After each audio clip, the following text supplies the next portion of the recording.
How much debt do you reckon the average 18-year-old has? Everyone wants the new shoes, everyone wants the coolest makeup and stuff, and you're in school. It's not like you got cash flow coming in all the time. Like, it's easier just to click and get what you want, you know, you could show it off and that sort of thing. Rose is talking about Afterpay, the app that lets you make a purchase and pay it off in 4 instalments. Rose isn't her real name, by the way. When I first did it, I didn't think it was going to be as bad as it was. Like, it never got that bad. But I was like, nah, I'll be all right. I'll just buy a little shoe here and a little thing here just to help to get between, you know, my paycheck because I'm working minimum wage as a waitress. So she's 18. She has access to an app on her phone that's kind of like a credit card, but technically not a credit card. What could possibly go wrong? Well, one thing, COVID happened and then I stopped having a job. So, you know, I never took into account what could always happen. Like, you never know. And I didn't really prepare for that either. And I know a lot of people didn't. And it could be not even COVID, but it could be anything. Like, you know, you just lose your job or, you know, anything. Yeah. So let's go back to that. You started using Afterpay. What kind of stuff were you buying on Afterpay? Like I said, maybe like a dress for the weekend out or something like that originally. And then I think it went up to maybe I think I put an Apple Watch on Afterpay originally, like way at the start, and I was paying that off. But that was probably the biggest expense that I did. Rose racked up a $1,500 debt, which doesn't sound like much, but let's remember that when this happened, she was still in high school. Did she really grasp what she was getting into? Did she even think of it as a debt? I think there was that little voice in the back of my head that was like, well, like, do you need it sort of thing as well? And this isn't your money straight away. Yeah, like it was in the back of my head, but I kind of just weighed it up and was like, oh, it's only a little bit of money. Like, it will be all right. I'll be able to cover up the cost if I need to sort of thing. But everyone else was doing sort of thing, like we said, a bit of pressure around, like peer pressure sort of thing. Not pressure, no one told me to do it, but yeah. But you felt like you wanted to have similar items that were fashion items or other things that your friends had. Yeah, or even things just to help me out. Like if I needed like something for a sport, like I don't know, I might need a new pair of football boots and like they're like $200 or a new pair of joggers or something like that. I'd always do that as well. Like just it's from that stage where you're not with mum and dad paying everything anymore and I'm not working a full-time job with big income. It's just kind of like I want a couple things that I want and this is how I could get it. They cut me off like at a certain point and said start paying it back. But like I said, COVID happened and I didn't have a job and like I kept lapsing on payments. So now like I can't completely get an account back. So you have no account now? No, I can't go. Like there's an account there and like I can go on because it's like, I don't know, have to keep it there for history or something. But it can't be used. Like I can't go buy anything. Frozen. Yeah, it's frozen. Yeah. And how did you feel when they froze it? I don't know. I ended up getting Zip anyway, but I learnt a lot from it. I was like, all right, well, this don't fall into the same mistakes you did last time. I might use it for an emergency thing, but now it's not. It wasn't shoes and dresses like it was before. It's now like I might go get my partner needed a laptop, so we had to go and put a laptop on Zip sort of thing. Different, yeah, for like her education. So what's going through your mind right now? Did Rose bring it on herself? Is she foolish to have been blocked from Afterpay only to open an account with its competitor, ZipPay? Or is this simply generational? If I think back, my first experience with debt was lay-by. Remember that? You'd take your much-desired purchase to the back desk in a department store where they'd take your details and a bit of cash, then put the item on a shelf, only to be handed over once it's fully paid off. Later, I got a loan to buy a car, and I remember going into the bank with my deposit and a bunch of pay slips, and my dad had to be a guarantor to buy my little red Corolla for $8,000. But if you're the same age as the Apple iPhone and you grew up with a lot of digital milestones, it makes sense that your first experience with debt would be as easy as downloading an app. Afterpay is a bit of a revolution. Simply put, it's a digital, user-friendly way to pay for stuff. And the elegance of Afterpay is that instead of paying for something up front, like a pair of jeans for $100, you can break up the price into 4 equal installments over 6 weeks, so $25 every 2 weeks. And you also don't have to pay any interest. So it's completely free for you. That's Jonathan Shapiro. He's a senior reporter at the Australian Financial Review. He's also the co-author, along with James Ayres, of a book called Buy Now, Pay Later, The Extraordinary Story of Afterpay. This is Seriously Social. I'm Ginger Gorman. And in the pod today, what is debt to today's youth? Is there good debt and bad debt? And with the introduction of apps like Afterpay and its many competitors, has debt become a game that's easy to begin and nearly impossible to end?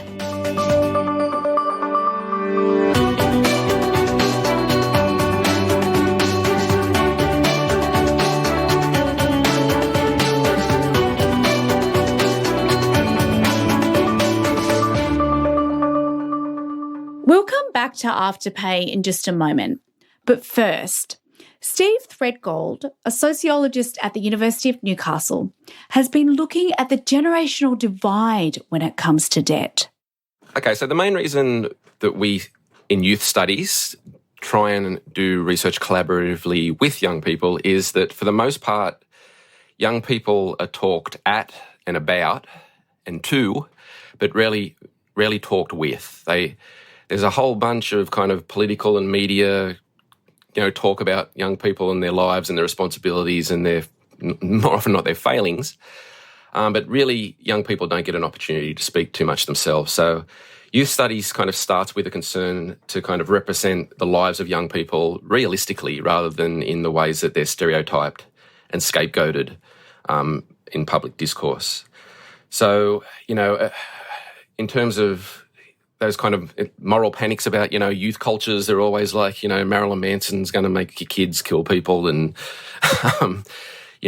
all this more economic stuff, the classic one is young people eat too many avocados so they can't buy a house. It's all those kind of misnomers that actually seem to blame the actions of young people for wide social problems that they actually have very little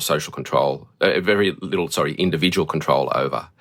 Most of the things that, talking about young people can't buy houses because they eat too many avocados on toast is absurd when the prices of houses are going up $1,000 a day in Sydney at the moment. If you had one less $22 avocado plate a week, it would take you something like 19 years to save the deposit rather than 21. Or, that's not quite accurate. It's probably 16 and 19 or something. But, it's just an absurd way of thinking about it. So we want to give young people a voice. And so we try and include, we talk with them more than at them or about them as much as we can. It sounds like what you're saying, Steve, is that by not talking with young people, by talking at them, it's effectively a stigmatising discussion. Yeah, absolutely. I mean, when I hear, often boomer, but increasingly Gen X aged people in the media and politics or whatever talk about young people, sometimes I wonder if they've ever met one. other than their own kind of maybe immediate family, which is, often very indicative of the biases they have. So the stereotyping and complete, almost willful misrepresentation and misunderstanding of what young people face as they, going through adolescence, but more so from a sociological level, having to kind of deal with education systems and then labour markets that are increasingly precarious and have changed in all kinds of ways that it's actually very hard for them to set themselves up financially unless you're already kind of coming from relative privilege. Young people are constantly blamed for making the wrong choices or not making choices that actually don't exist, right? So a lot of the things that, the expectations of young people today to kind of leave school, get a secure job and, earn $100,000 a year and, be able to buy a house and then get married and have kids by the late 20s. It's just completely unrealistic. It's actually the kind of normal state of previous generations' adulthoods that today really look like privilege. Steve has recently completed research on young people between the ages of 18 to 30 who have incurred various forms of debt. But it's actually a topic that comes with a lot of baggage, and that has presented Steve and his team with some challenges. What we've hoped to do in this project is talk to people from relatively lower income backgrounds that had some kind of experience with problem debt. What we've found, though, in terms of recruiting people, that it was actually really difficult to do that. And there's a few reasons for that, I would say. Firstly, I think whenever we start talking about debt, we start talking about morals. And there's a lot of shame and guilt about being in debt. So what did they find when it comes to young people and debt? Well, for one thing, they noticed that debt for young people is perceived as ubiquitous. There's an expectation, essentially, as young people move from high school to higher education, where they move from living at home with mum and dad and now, getting a place in the real world, getting their own modes of transport, being able to travel. All these kind of things mean that debt is basically just a common sense thing that you have to engage with and you have to be in. What we do find, though, is that our respondents had different categorizations of debt. Very quickly, we could see that different kinds of debt were seen as good and bad debts. Good debts are kind of future-oriented debts as a way of kind of improving yourself or moving towards a goal or something like that. So something like a HECS debt is seen as a good debt because it's seen as an investment in yourself to be able to kind of get the career and that kind of thing. Something like a mortgage, it's a kind of almost aspirational debt. I'd like to have a mortgage one day. Kind of means that you have to kind of get all that job stuff and that sorted out as well. So those kind of things are kind of seen as good debts because they're future-oriented in terms of making a better self. When it comes to kind of more bad debts, it's definitely the more short-term consumer-oriented things that our young people talked about. And this was particularly around things like Afterpay, buy now, pay later services.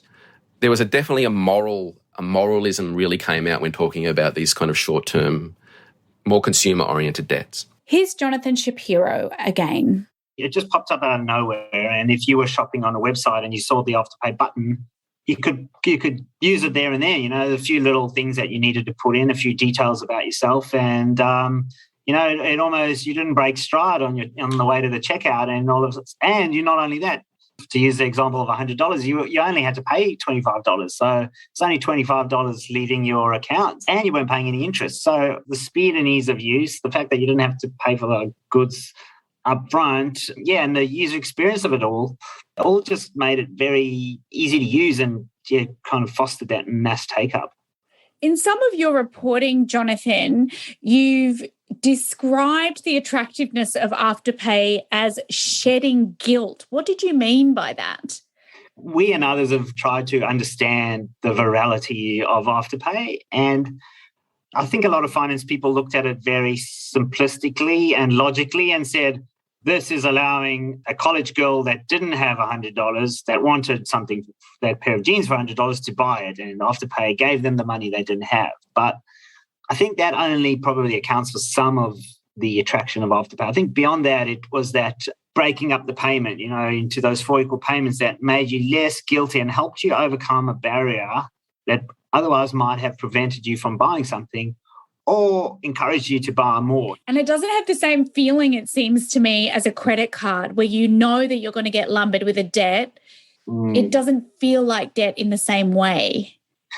The comparison to credit cards is very, very interesting and nuanced. So, the logical finance people that were looking at Afterpay as a company and its product, they were saying, why would you use Afterpay? You can just use your credit card, and so long as you pay your credit card off on time, you've got your time to pay your credit card, there really is no benefit. The credit card's doing the same thing. It's giving you the full payment up. It's funding your purchase. But I think this is where I'd probably give some Afterpay users like the credit, sorry to use a pun, but with the credit card, I think they've seen their parents and their friends and then maybe their older cousins get caught up in credit card debt. And there's absolutely no doubt that credit cards, there is a trap element to credit cards. So, if you fall behind on your payments, you just have to make a small payment, to satisfy the credit card company or to satisfy the bank that's issued you the credit card. But you can get into this trap and that debt can build up and you do get charged interest. It revolves and it can become a real burden. So Afterpay will cut you off if you keep missing your payments. Whereas there's absolutely no doubt that credit cards, they win when you get stuck in a debt trap. Whereas Afterpay, they just need you to keep transacting. You know, they want good customers to continuously transact and make the payments. Steve Threadgold said that the participants in his study were confused as to whether or not the money they owed on Afterpay and other pay later apps was really a form of debt. Many of our respondents felt like, you know, they're using their own money in a way, so it's not a debt. But of course, if you don't make a repayment, you get like a fine, like a fee. They talk about how this feels a lot different than actually going into debt and having to repay a credit card loan. So we have like some really, what I think is really fascinating distinctions being made between the feeling of being in debt between these different platforms. And this is definitely manifests through their orientation towards like the digital realm and the kind of the institutional bank, you know, bank manager going into a place and dealing with people. Is it that they see a debt that you would get from a bank as a real debt in inverted commas, but they don't see a debt that you click on, which is Afterpay, as a inverted commas real debt? Yeah, with our respondents, there was definitely different orientations towards that. But yeah, it feels differently in the sense that it's just easier to access for a start. Like I remember when I had to get my first car loan, I wore a suit to the bank in the 90s, right? I had to go with my dad came and like, you know, and all these kind of things. So that kind of thing is gone. The access to this now completely happens, you know, online. It removes the kind of dealing with actual people, which then also removes the kind of possibilities of guilt and shame happening in that personal basis. There are lots of reasons why not having to go into a bank to access a loan is good for young people. For one thing, what if you don't own a decent suit? What if you don't have a supportive parent to stand by your side? But one of the fallouts of money lending going digital is a sort of gamification of debt. We've started to kind of analyse the apps themselves, and certainly our respondents talk about the experience of using these apps as having those aspects. So the idea of gamification is the kind of introduction of, you know, game-like things into things that aren't games, right? So, and in terms of the realm of consumption of, you know, things like Facebook and things like online shopping and certainly things like these apps, they encourage us to kind of engage with them, not necessarily as a debt service, but more in that kind of more relaxed manner, I suppose. So the gamification in that sense, in terms of something like the buy now, pay later apps, they talk about how if you pay off the loan on time or you make a repayment on time, you know, you get a little kind of ding and a reward. And if you do it a few times in a row, what it means the next time is that, you know, you get an extra week to make the first payment. So there's kind of these rewards, in inverted commas, but they're not monetary rewards. And if in the future then you kind of miss a payment, you still get punished. But these kind of things encourage a way of engaging with this debt in a more, you know, gamified way. There's a classic example, I think, where one of our respondents was trying to access a payday loan, and it was all done online and you just put the information in. And she talked about how the way that the loan was progressing, and she could see it happening on like a screen in the app, felt like she was ordering a pizza. Like, you know, you can watch the pizza coming from the place now all the way to your house. This kind of mechanism was built into the app for her to kind of view how the loan was progressing, when it was going to turn up, when she could access. So it creates these kind of everyday feelings of comfort in a way, because these things correspond to many of the other things we use in our day-to-day lives. They don't feel necessarily like that kind of nervous having to go and meet a person to ask for money. They allow us to kind of access this stuff just like we would to buy a pizza or, you know, order a pair of Asics from, you know, Rebel Sport or something. Jonathan Shapiro agrees that there is an element of gamification when it comes to apps like Afterpay. And others might use a different word. I mean, some might call it UX or user experience. You know, they've really made it seamless, easy, fun, and, you know, to use. So I guess that's a version of gamification. And they and other technology companies spend a lot of time and effort perfecting the user experience, you know, making it easy, friendly, fun to use. You know, whether what you're doing is the right thing is a separate debate, but they very intensely focus on making their product easy to use and encouraging you to use it as much as possible. So I think we've seen it with Afterpay, and I think we have seen it overseas and starting to see it here beyond credit and debt. So we're seeing it with like online share trading.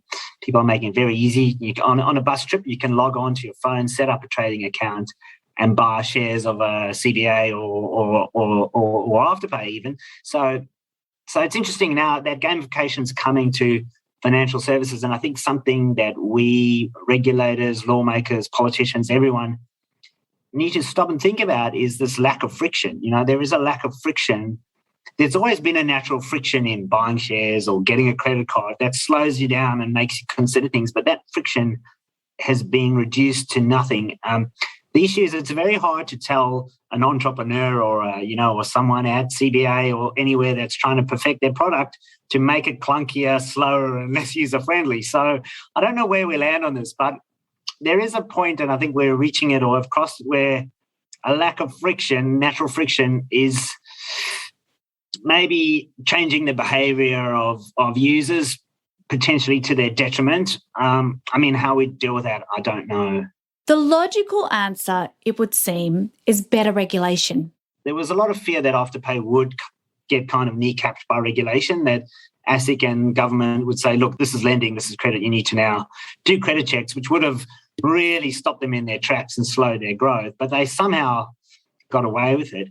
The users were very positive of it. The merchants were the ones paying for it, but the users loved it. So it was very hard for anyone to a regulator or a politician to spoil the party. So whether it's good or bad for society, I don't know. Look, like I gave the example of credit cards. Credit cards, I think, are not great products at all. I think they do get a lot of people into trouble that could easily have been avoided, just through neglecting to pay something, or there's lots of ways a credit card can trap you and harm you. So as an alternative to credit cards, I would say it's hard to be too critical of Afterpay. Let's circle back to Steve's finding about young people's attitudes of good debt and bad debt. Where did those attitudes come from? There's a catch-22 that's going on here in a way. So just on that kind of moralisation of debt, we had very different attitudes. Some people were very wary of using buy now, pay later or refused to. They saw it as a risk. Others kind of were using it, but they were also very well aware of the risks. They weren't just kind of using these things blindly. So I just really want to point that out, because it's really easy to paint young people as a cultural dupe or being irresponsible here. But really, these things are working exactly how they're intended to, right? So in terms of that, internal, external relations of kind of pressure and what to do about these things, in a world where young people find it almost impossible to find a good paying job unless you do 10 years of study or whatever, real wages have stagnated. The labour market has been thoroughly made a precariat, and there's underemployment and casualisation and all this kind of stuff. Most young people don't have a whole bunch of money just to be spending on day-to-day life and having fun. But if you look everywhere else, or in terms of our advertising and all this kind of stuff, that's what life is, right? A good life is being a good consumer and having fun through those products and experiences. So to be able to kind of do that stuff, it's inevitable that these kind of things are going to be used. So I think what's happening here is exactly how this industry is set up, and our banking industry and the buy now, pay later industry and all the lack of regulation around it. It's working exactly how everyone wants it to, right? People are consuming, they're going into debt. And once you're into debt, you're kind of trapped in that kind of system of having to chase more work to pay it back off. It's a kind of perfect working subject in a way. Thanks for listening to Seriously Social. I'm Ginger Gorman. If you're enjoying the podcast, one of the best ways to support us is to subscribe. And if you listen through Apple Podcasts, drop a review in there for us as well. We love reading them, and it helps other people find us. Seriously Social is produced by Kim Lester, engineered by Mark Gargledong, aka Baldy, and executive produced by Sue White and Bonnie Johnson. It's an initiative of the Academy of the Social Sciences in Australia. Next time, what gives you hope? It's easy to feel despondent when times are tough, but what makes you feel hopeful instead? See you next time.